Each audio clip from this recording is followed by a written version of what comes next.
From Transport Topics in Washington, D.C., this is RoadSigns. And now here's your host, Michael Fries. Thank you for listening to RoadSigns, the podcast series from Transport Topics that explores the trends and technologies that are shaping the future of trucking. Through these past episodes in our series on workforce development, we've had the chance to listen to the insight from leaders in transportation about the aspects and dynamics that go into finding the right people in the industry. Many of the things we've learned in this series was what training facilities are doing to bring in new technicians into the workforce, and what fleets are doing to help prepare and attract that talent to join the changing workforce environment. We also understood the process of training a commercial driver and how training facilities are preparing those future drivers. In addition, we looked into how inclusion can play a major role in recruitment and retainment. In our journey, I wanted to approach this topic of workforce development from seed to fruition. That's why we reached out to Ken Boyer, Dean of Auto Diesel Institute and Diesel Service Program Director at Baker College in Michigan, to get a feel of the type of person pursuing a career in auto diesel technology. Well, they need to want to do it. They got to want to do it bad because, as we know, technicians are hard to find. I've been in this industry for about 33 years, and I've worked with Navistar for almost 25 years, and I've taught technicians through most of that time. And I know it's real difficult to find technicians that want to do that. They have to want to do it. They have to understand that there's investment in themselves, an investment in tools and time in order to, take this career on and make it a career for the rest of their lives. So right now we work on the students when they come in. We work on them to make sure that they understand what they're getting into. They understand that if this is what they choose to do, they're going to have to invest in it. The biggest thing that I'm dealing with at the school right now is just to make sure that not only are we making sure that we're getting the students there, but we're also making sure that we've got good instructors there, that we've got current information, and that we've got good advisory guidance from our advisory board. So when we put all that together, then we know that we can provide the students with what they need. What's also important, Boyer mentioned, is the relationships with the fleets in training new technicians. In Baker College's case, they interact with several fleet representatives that serve on their advisory boards. Yeah, if it wasn't for the advisors, those guys steer us in the right direction. They're telling us what we're looking for. Just like I said, if it's a fleet, they need to know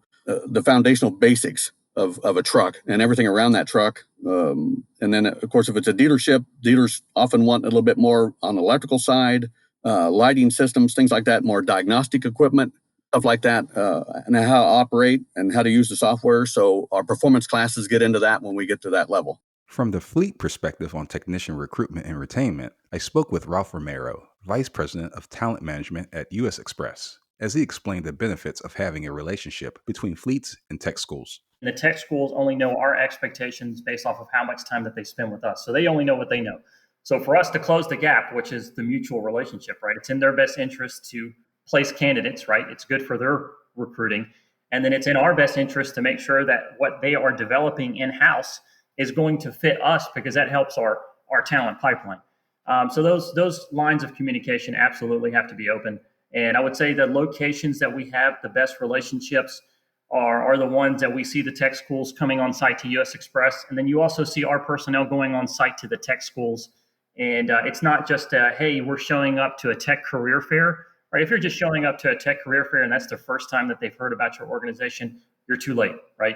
If you're not in the classroom, if you're not providing value to the students in a different way other than just showing up to a career fair, you're already too late to the game, especially when you talk about tech recruiting. Also in our series, and it's kind of hard to avoid in this moment in time, we touch upon COVID-19 and its influence on workforce training. I discussed this with Chris Strop, CEO and president of Sage Truck Driving School.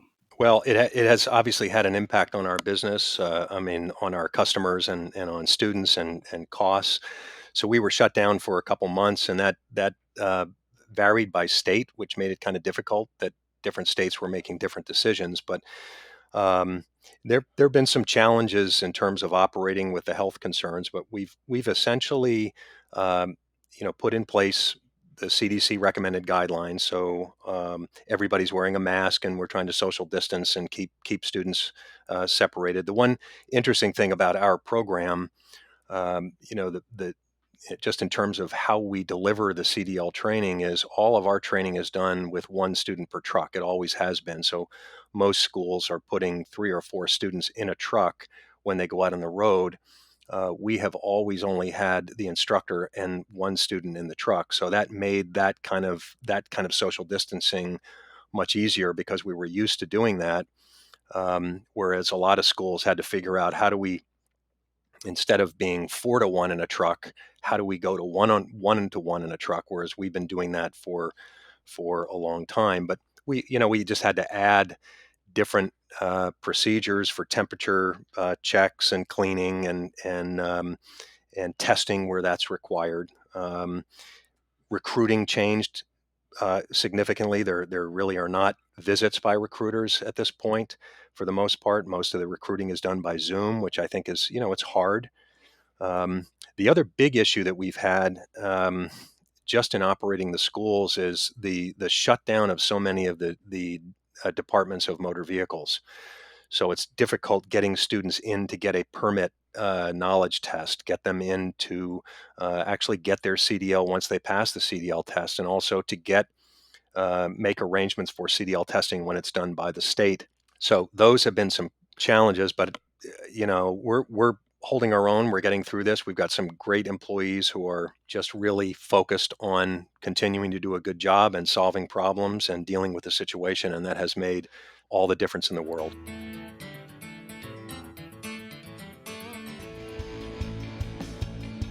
Transforce Group is your one-stop shop for carrier solutions. From driver development to carrier business needs, we are the number one choice to keep trucking firms on a path to growth. We offer innovative solutions in compliance and safety, digital recruiting, employment solutions such as driver and mechanic placement, and driver education and training. Transforce Group is here to help. Visit transforcegroup.com to get on the road to success today.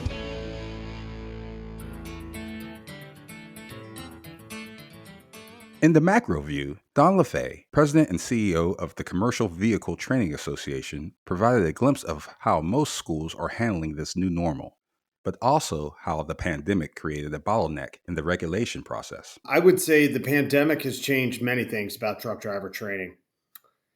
First, we have to follow CDC guidelines, which means it's changed how we train. Social distancing has really changed the way we teach in the classroom or in the cab of a truck.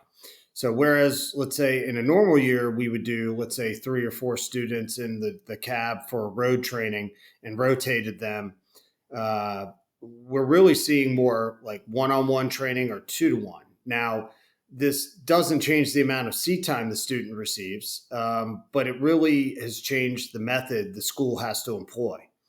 I would also say, second, we're seeing the need to add additional instructors, which again may limit the number of students that can be taught. So finding instructors pre-COVID was, somewhat tough, but it's even tougher now to find those willing to teach, but also meet the experience that the schools require. So schools that are having problem, finding or adding instructors are therefore kind of limited to existing capacity that each instructor can handle. And then in terms of, how is the pandemic impact driver training? I think it's important for listeners to understand that we're certainly seeing a renewed interest in students looking to become truck drivers. But there are problems in many states. In that the states or their state driver's license agency, which is really a DMV, is unable to keep pace with the demand. So right now we're seeing about 17 states that have pretty extensive delays. And the delays are really coming to get an appointment in the commercial learner's permit written exam. It could be a delay to get a CDL skills test, or a delay to really get the physical CDL issued. And the reasons kind of vary in each state, where or why these problems are occurring. But it's really typically the result of, the supply of appointments that a DMV can offer, and really what it amounts to is, folks are taking longer to get licensed. So appointments in many of the 17s are, booked out 30, 60, sometimes 90 days. So imagine if you're trying to get trained, but you got to wait, 30 or 60 days just to get an appointment for your commercial learner's permit written exam. That could be very problematic for the student or the school to get them enrolled and trained and then out with their CDL license. So, the same delay really applies to, in some states, the CDL skills exam or the physical licensing. So, if you have, 30 or 60 days to get your CLP, 30 or 60 days to get your CDL skills test, or 30 days, to get your physical CDL, I mean, that's just adding months and months of time onto the process. So we're just seeing it's not a lack of interest. It's just a lack of ability to really, translate that into licensed drivers. Going further in our series, we looked into the involvement of women in the trucking industry. But first, I want to go back to an earlier episode of RoadSigns, when co-host Seth Clevenger spoke with Lily Shin, President and Chief Operating Officer of Transfix, a digital freight broker that has built an online marketplace for on-demand trucking. In that episode, she touched upon the recurring theme about this topic, the lack of diversity in the executive suite, and what can the industry do to include a more diverse representation. I wish there was one silver bullet, but you do have to do it all. It's not an easy answer, but that's why it has to start from the top. There needs to be a commitment to diversity, because being able to hire a diverse team doesn't necessarily even guarantee a strong culture and better results. The executives have to be committed to it. You have to bring on the best people, and you really have to develop them. The leadership team has to build a culture that fosters the generation of ideas and continuous improvement, really help people to synthesize what's most important and take bets and collaborate to achieve results, and be constantly thinking about the development of these individuals. And, while we're talking about building that culture internally, I think it's equally important that we're catalyzing this across the industry and driving this externally with the broader transportation community as well. I'm a firm believer that it's never about one individual or one company. We have to come together to drive the change, which is why it's really exciting for me. Technology continues to be a driving force for change, but we're also seeing new hungry generation of talents, seeking to have larger impact beyond ourselves. And we have the opportunity to shape that today. Shin's comments on diversity echoed the thoughts of Ellen Voyer and Deborah Babin-Katz. As the president and CEO of Women in Trucking, Voyer noted that although the boardroom may be absent of female representation, the awareness of the lack of it continues to grow. Let's go into the boardroom. In the past, it was typically, very male-dominated. And I always like to say that every large trucking company out there started with one man and one truck. And so our goal is to see large trucking companies out there started by a woman in a truck. But in the process, we're seeing more women taking over the companies from their dads, whether they're trucking or logistics companies. So that is very satisfying to watch. But women are more risk averse, whether they're drivers or in the boardroom. So if women are avoiding risks at a higher percentage than males, what does that mean? That means that if the decision to maybe acquire a new facility or to buy another company, or, certain decisions that are made in the boardroom, women will look at the options and say, hey, are there any other options that I need to consider? And will take longer to come to that conclusion. Where men typically will remove options that they don't consider viable and then reduce them to only one or two, and then choose the best option in a very short time.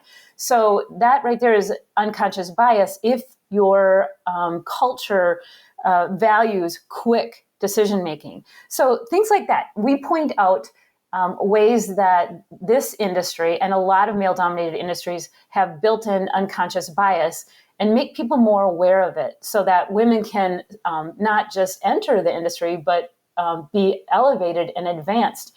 And I have to tell you, the 15 publicly traded trucking companies, half of them have no women in leadership roles, and about a third of them have no women in the boardroom. So we do have a long ways to go. And I think by pointing out these discrepancies, will make people sit up and take notice. Katz, who is past chair of the Women in Trucking Foundation and vice president of Truckbrush Corporation, said in our series that while advocating for more women in leadership positions, it is also important for women to build each other up in this mission of inclusion. And what I have experienced is that it's really important to also, as women, go outside the company and develop relationships by joining organizations like the Women in Trucking Association or ATA or your local trucking association and getting involved in those organizations. And for me personally, that's what I did.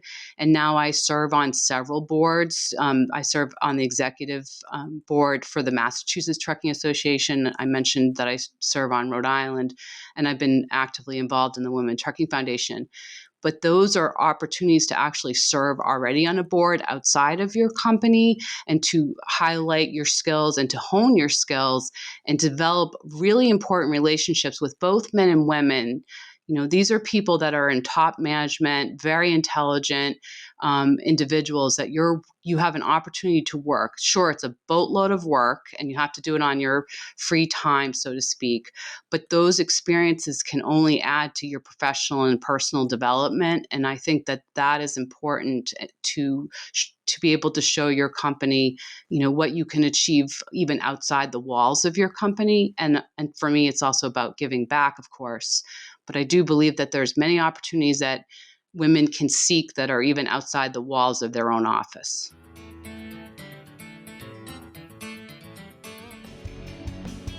TransForce Group is committed to supporting our country's veterans. We help veterans transition from the military into a successful career in transportation. We offer CDL license training programs for veterans and are approved for the training of eligible veterans using the GI Bill. Want to hire a veteran? Visit transforcegroup.com/education and training to learn more.